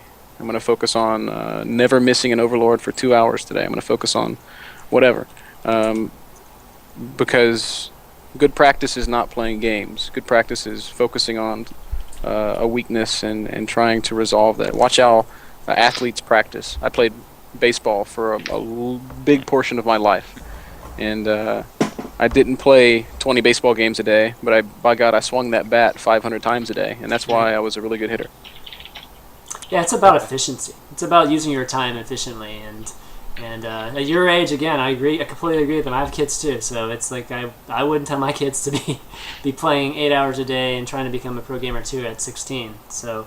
But you can play 2 hours a day, Yes. and you can still become really good with that. And you won't be professional level, but when you turn 18 and you graduate high school, you can spend 3 months over your summer working your ass off, and you can take that next step, and then you can make that decision to do what you want to do with your life. Yeah. At 18, you'll have more perspective on things, and if it's the same thing you want to do at 18, then so be it. That's obviously your passion, and that's right. But at 16, it's hard. It's you're young, so there's a lot of things. There's a lot of life still ahead of you. So, but anyways, appreciate the call, Mike. And good Thank luck you with very your much. endeavors. All right, Rick Harrison has a Stefano question. It should be a good one.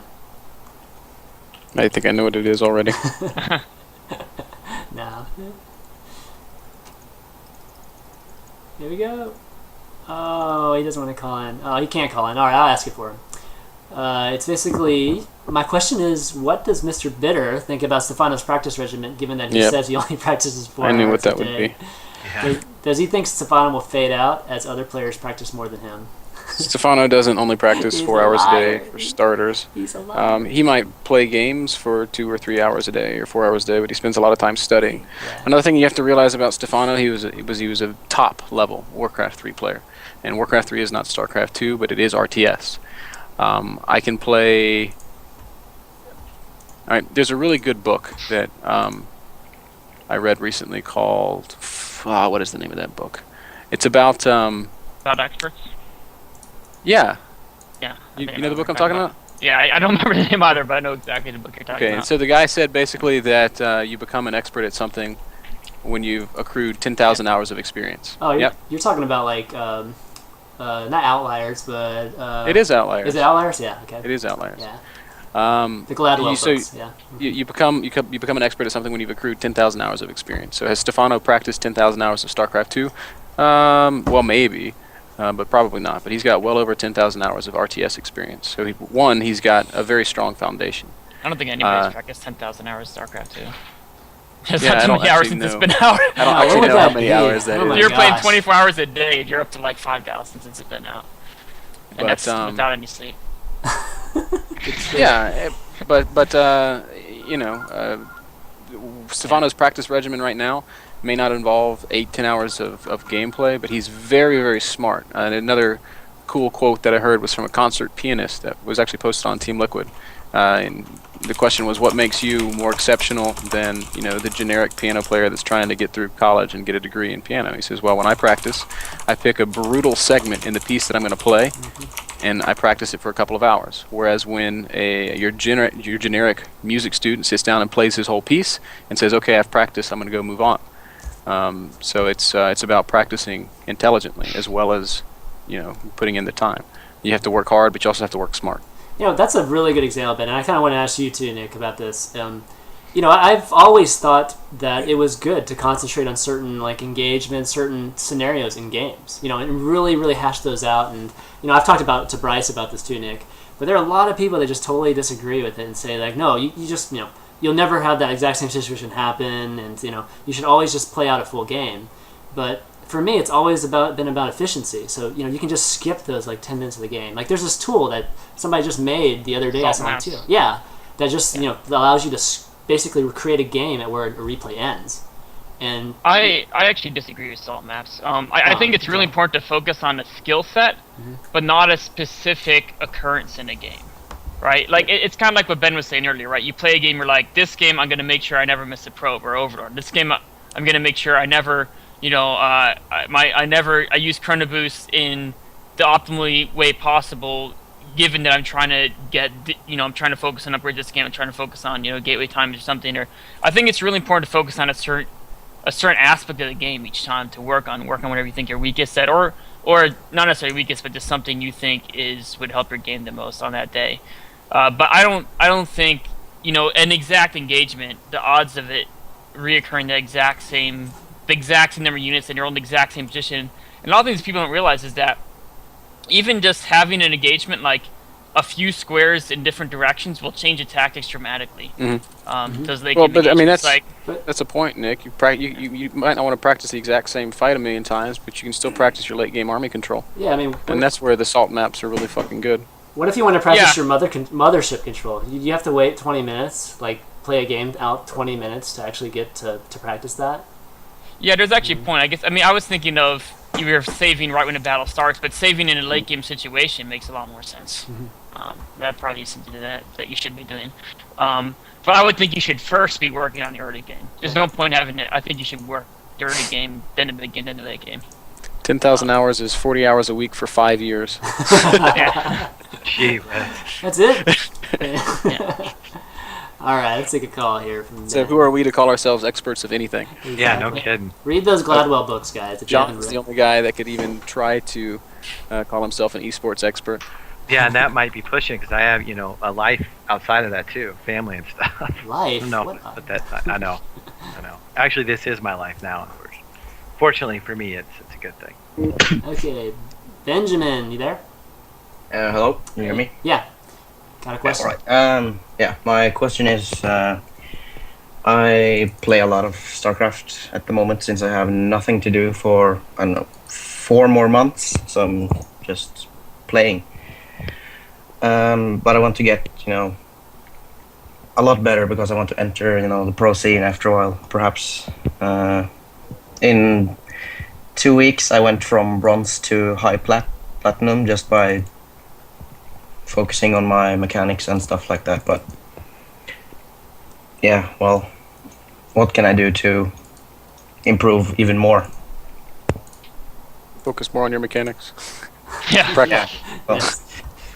I mean, it's a really basic question, but the difference between Bronze League and Master League is smaller than the difference between 100-point Masters and 1,000-point Masters. I mean, does that make sense? You're still. If I was going to make a martial arts analogy, I would say Master League is your brown belt, and then hitting a certain point in Master League is when you get your black belt, and that doesn't even mean you're done yet. So you're still working on purple, man. It's like your orange belt or something. Yeah, Just learning the basics, right? Learning how to throw like a basic punch is like it's like StarCraft learning how to handle your economy, and that'll get you to masters. Once you. I would say go into your gameplay and work on maxing out without hitting a supply block for the next month, and then if you can do that, I promise you'll be top 25 masters in your division. Easy. Yeah. I'm trying to maybe finding practice partners and No, just ladder. No, don't do that. Yeah. Because the problem with laddering is that there's so much. That's not basically a problem. Just the same. No. There's no problem with ladder. It's ideal practice. Go do that. Hang up the call and go ladder right now. Exactly.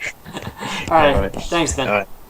Okay, we got a question from Sebastian. Wondering how there can be more efficient methods of obtaining players' management ownership that is more engaged with obtaining results and expanding the role of a team, not as a brand, but as a social circle a la Team Liquid. How do you cement a brand to become something in which you can bank upon a marketing tool versus your players as a marketing tool? The question's way too smart for me. Oh, yeah, I gotta reread this. Hold on.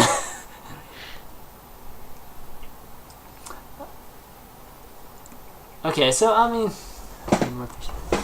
there's not really more efficient. I mean, it's just a matter of the management ownership of a team has to have that mentality that hey, we're going to grow the team brand, and the team is going to be more important than the individual parts. I mean, that's really what it's about, and that's how you're going to do it. I mean, you just have to have that mindset to begin with, and don't if a player thinks he's bigger than the team, then you get rid of him. I mean, as hard of a decision as it is, that's kind of what you have to do if that's really what if that's the focus that you're taking. I think you agree. You guys agree with that, or? Yeah. Well, I mean, first you go talk to the player and see if. I still don't understand the question. Yeah. Okay, here's a question, guys. If you have a question, if you want a question, you want to call in and talk to these guys. Skype me or add me on Skype, ChanmanV. Here's another question. Do you think? Okay, this is weird. Do you think it's good for the SC2 community to have a player like E.G. Idra? Oh, I want to answer that. Okay. And it's open-ended, I think, on purpose. Okay. Do you think it's good for the community to have that? Yeah. Okay, go ahead, John. Okay. I wonder if I bet we agree. I think it's absolutely good. In fact, I think it's more needed. The StarCraft 2 community can be pretty boring at times, very dull. We need more personality. Yeah, I mean, maybe not as much personality as the Call of Duty community, but maybe somewhere in between. But StarCraft definitely needs more personality, and more players like Idra, who I've dealt with when I was at National ESL. We had a huge incident, and he was, and I'm just going to say it, at the time, he was a total asshat. It was ridiculous. And, and I lost a lot of respect for him as a player, and he was a prima donna very early in the stage. But you have to respect him in a lot of different ways. I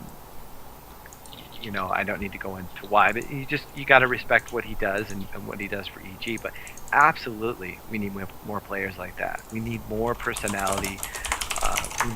We need teams competing against teams and taking pot shots at each other. It's ridiculous that everything's got to be so non-BM, and that's a whole other issue. But BM, what is BM? There needs to be more trash talking in StarCraft. Period. There just has to be some more personality, some more sportsmanship, some more competition in StarCraft 2. I'll agree with you to an extent. I mean, there needs to be more. People just need to be real. Nothing would be lamer than gimmicky, like faked trash talk or stuff like that. But yeah, people that's need. True. We don't want that. That's played out like a show. We definitely don't want that. No WWE. No, we don't want. Oh, that's funny. No, we don't want any WWE stuff. We want it to be real, but don't be afraid to do it. And we don't have to hide so much our emotions. When you're playing a game, I saw the picture of the Muslim. Mm-hmm. After was it the IPL event? I think it was the IPL event. I saw the picture of the Muslim. I think most people know what we're talking about. And I thought it was awesome. I mean, it was a great picture of real emotion, and we definitely need that in Idra or Idra. I don't know how you even say it, and I really don't care. But it's Idra. Idra, he brings something to StarCraft 2 that raises it just raises awareness of what it is that we're doing of esports. It raises awareness of StarCraft 2. It raises John. awareness of his team. Same question with Naniwa. Oh, I have no problem with it. That's who he is. It's just who he is. I mean, yeah, the guy is definitely a different character, and it would be very difficult to manage him. I think he's just different, but same question with Combat X. He is who he is. I'd be honest with you, I have no clue who that is. Okay, good answer. Good answer. Oh man. Yeah, no, I think you're right. I mean, StarCraft needs personality. That's one of the things that makes the LoL community interesting is the drama and the personality. It's a lot of fun. Mm-hmm. It also makes it difficult to deal with, but I mean, there's no doubt in all of the game communities that CSN deals with and that I've dealt with over time, most of the Quake community, but without a doubt, the StarCraft 2 community is the easiest to deal with and the best to deal with in a lot of ways. Now, last night was hell.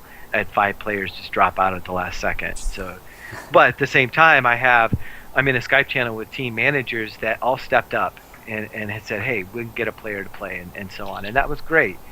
Overall, the StarCraft 2 community is very nice to deal with, but it does need more personality. I mean, just people being real and not hiding behind, political correctness. Just be who you are. I mean, you're not sitting in that office right now, Ben, trying to be something you're not. I mean, you're being who you are.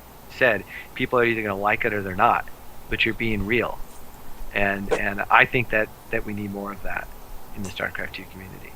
It's boring at times. Yeah, I mean, it's much more enjoyable. I mean, just look at like when MC does all his funny things, like dressing up as a Marine. I mean, those kind of things are just so gratifying for viewers, and even more moderate things like Stefano I remember Stefano at Lone Star. I mean, even just that, even taking out his hair. I mean, that's so great for viewers. I mean, I mean, it's very rewarding for viewers, and yeah, I think we just need more of that. And unfortunately, like with Naniwa Ben, I think it's nothing against him. That's just how he is, and you can't really do anything about it. It's just it'd be so nice if the great players had this additional extroverted personality tied with them.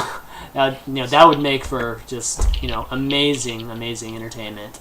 And you know how Jeff in Control always talks about, oh my gosh, if I won a tournament, I would smash tables and stuff. And it's like I would pay to see that. I mean, I wish I could see that. But yeah, I mean, I totally agree with that. Okay, well, how about we take 2 more callers and we call it a day. Joey.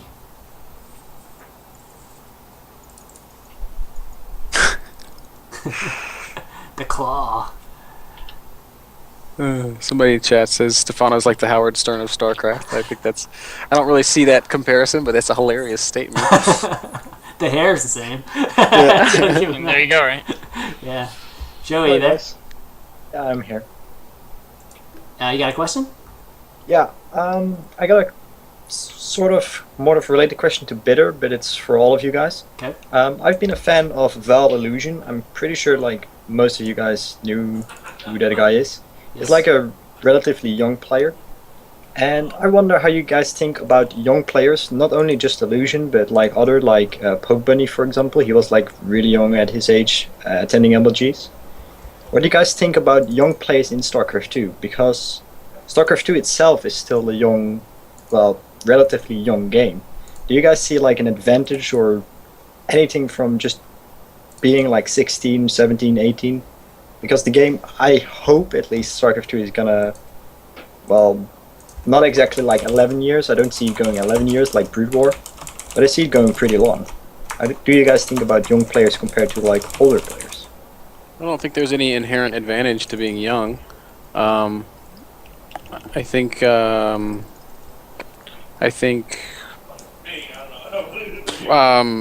mean, what do I think? I like it's StarCraft is a very cerebral game, So I mean, it's not. I would think honestly, if all things being equal, if somebody that's 30 and has the same mechanical skill set as somebody that's 20, I think the guy that's 30 is in general going to be better off because he's going to be, you know, a little bit smarter and wiser and able to do cute things, whereas somebody, you know, younger.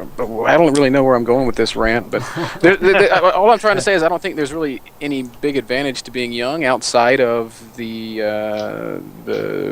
maybe the built-in kind of like natural natural. What am I trying to say? Natural tendency to be playing video games, I guess. Yeah, but like it's, I don't want to bash on like Nesty and Boxer, for example. They're pretty old. You can't but they're bash still on playing. Nesty, They're still man. playing He's like the most successful StarCraft I know, player that's I know, played. that's why I was like wondering, like, because Nesty is like 30 and he still won like 3 GSLs, like, or 4. I even forgot to count, but he's like doing really darn well. But like the game is still young, so I'm thinking like about like. I honestly hope that Nesty is still going to be as good, if not better, in 5 or 6 years, if StarCraft 2 is still around by that time. But I wonder, like, how... Because Flash, he was also really... Well, he was pretty young when he, like, got into, the big sort of spotlight when he was playing Brood War. I wonder, like, how you guys think about, like, younger players compared to, like, the older players. I mean, I understand that it's all about the mechanics, of course, but... a guy who's now 16, in 5 years he's going to be 23, and he's still, like, at least his body is going to be, at least I sort of think that they can still play like up to the part of the level. Well, I honestly hope Nesty can do it. In my personal feeling, I don't see Nesty when he's like 36, 37 play as well as he's playing now, just because of his hands. Like, even Boxer with his shoulder, like, eventually it's gonna drain you out. At least that's. Yeah. Can I answer? Can I interject and answer that? Okay, because I'm 38. I'm an old guy. I'm sorry. Old fart. Yeah, I am. My son is 14. Yeah. And he also plays video games. And I will be completely honest. There is a huge difference. Not a huge, but there is a difference in just the response time that you have as you get older. And people have done, interviews on this and articles on this, does age matter in esports? It does. I think so. No, it doesn't. It doesn't. It depends on the game. If you're talking about Quake, then sure. On the game. Yeah, it does. Does age matter in chess? No, yeah, but there's no you're right. mechanics in chess. I mean. It does depend on the game. That is definitely for sure. But StarCraft requires a huge amount of hand-eye coordination. Well, not even eye, because they don't even use their eyes. They're looking at the screen the whole time, so their fingers are moving constantly. So there is some aspects of, as you get older, there are things that are going to change. I mean, my son is doing things on a controller that I could, and I've been playing with controllers since, Nintendo, or actually since the Pong. And he's got fingers going all over the place and remembering where his fingers are and the buttons and stuff, and I'm like, I can't even keep up with you. But I can beat him in games just because I can outsmart him. So yeah, right. It sounds like an old guy rant if I've ever heard one. It is an old guy rant. I mean, he types without looking at the keyboard. No, I mean, it's just like any other sport. I mean, when the sport's gonna carry. The sport will always carry on. The players will get old, and you change your game. You use your experience to maintain that high level. Like, an example would be like Michael Jordan, right? Michael Jordan was, LeBron James of today LeBron James is just incredibly athletic.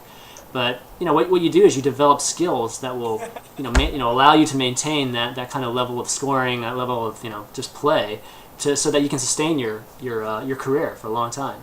And that's the same deal with ST. I mean, ST isn't the fastest guy, but he does the prep work. From a tactician standpoint, he's better than almost everybody. Yeah. So and that's where you kind of do it. And yeah, eventually when this game gets to the point where there's, you're gonna see amazing people where they can just have crazy multitasking plus being a great tactician, and you will see some. Wait, did you just say that LeBron's better than Michael Jordan? No, I just said LeBron. LeBron right now is the most athletic guy in the league, right?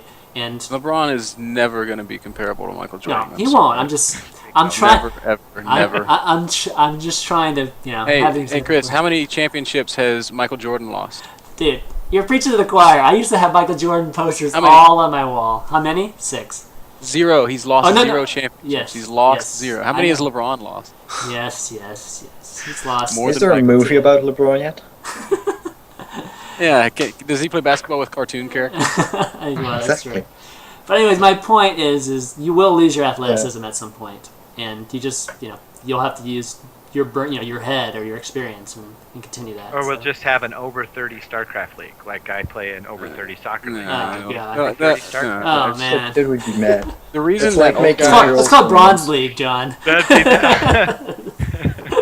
there you go.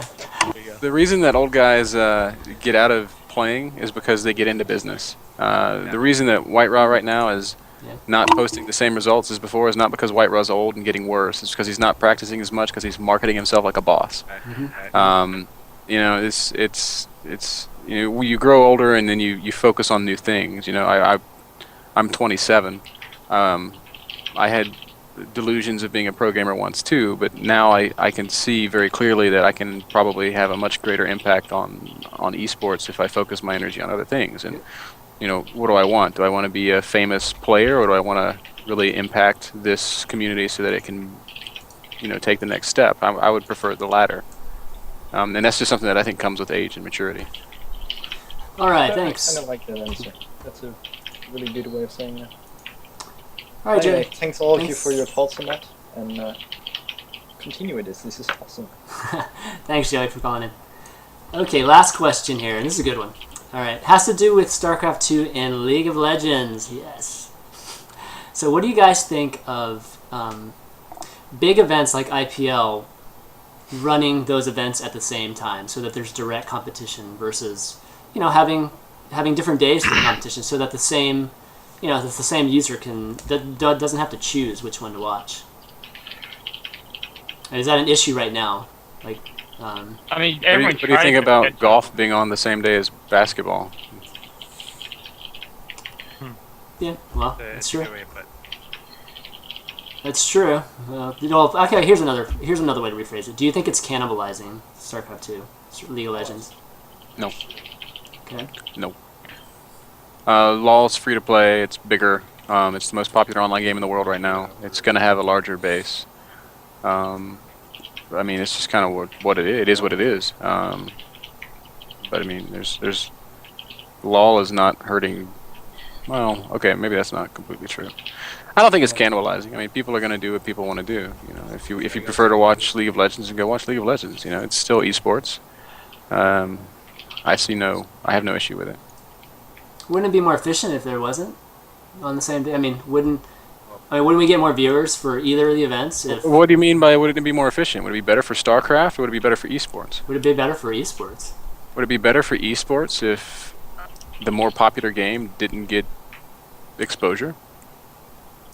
No, it's not that it's not getting exposure. I'm just saying that running events that are directly competing for viewership on the same day. I mean, if we could help it, wouldn't it be more efficient to run like a StarCraft 2 tournament on this weekend, and then a League of Legends on the next weekend, and then like a Dota 2 or whatever tournament is on the next weekend? I mean, I don't think the benefit would weigh as much, and if we're only talking viewers, then I think we're looking at the wrong benefit. Yeah. I mean, that's true. having them on the same day is a celebration of esports. It doesn't matter, you could have 5 games going at once, and it's not like it hasn't been done before. And at that point, it really becomes about all of esports, not just one game against the other. I totally agree. I think it's like, you have a McDonald's on one corner and it just sits there for a while. I mean, this is so true in business. McDonald's just sits there and everyone, okay, we drive by, we go to McDonald's, and the Burger King is way down at the other end. Well, guess what? At some point, they start to be like, okay, we're going to put the Burger King and the McDonald's right next to each other. We're going to throw Wendy's in there, and guess what that does? Is people think, well, why would the hell would they have fast food shopping spree? Yeah, why would they have those all sitting there? And the reason is because now everyone's going to come to that area, and then you can choose. I want McDonald's, or I want Burger King. Yeah. Kind of cross-sell type of thing. Right. Yeah, IEM plays Counter-Strike, StarCraft, and LoL at the same event. I mean, there's nothing wrong with it. It's you worded it more eloquently than anybody ever could. It's a celebration of esports. It's awesome. It's something to be happy about. StarCraft players and StarCraft fans tend to like. I mean, I guess it's just normal human behavior, but they kind of like get all angry. Oh, lol, why is it getting more viewers? And it's because it's a free game that a lot of people play. It's easy to pick up. It's easy to follow. I mean, who cares? If you like watching StarCraft, watch StarCraft. If you like watching LoL, watch LoL. And if you want to watch both, you can open 2 streams. You know, Yeah, it's not a big deal. The technology is there easily, or 2 tabs. It doesn't matter. Or Just figure it out. There's a way to do it. proxies and multiple. No, I'm just kidding. I'm going to give people bad ideas here.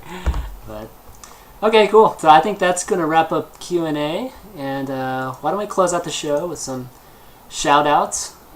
Nick, and why don't we start with Nick? Yeah, definitely a good shout out to my team. I like being with them and everything. All our new players and Solo, Jimmy and everything.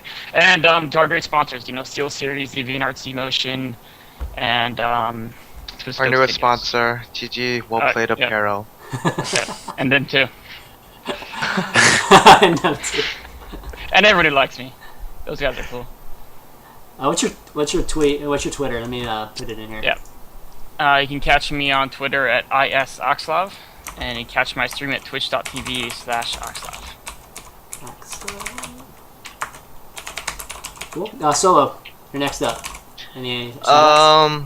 Well, for Twitter information, just follow the team. It's at Infinity INFI7. Spelled out, of course, I think. Okay. And then for shoutouts, I think Axslav, covered all the sponsors, but Pretty great. yeah, Awesome. since we're on the same team, it kind of makes it easier. All right, Ben, you're up.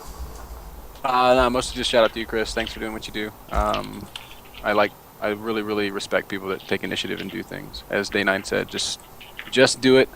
I think that was Nike. Yeah, But, yeah, they originated. but he recoined it, so. I appreciate it. Thanks, man. Thanks for having me on. Yeah, everybody, I think, watch NASL.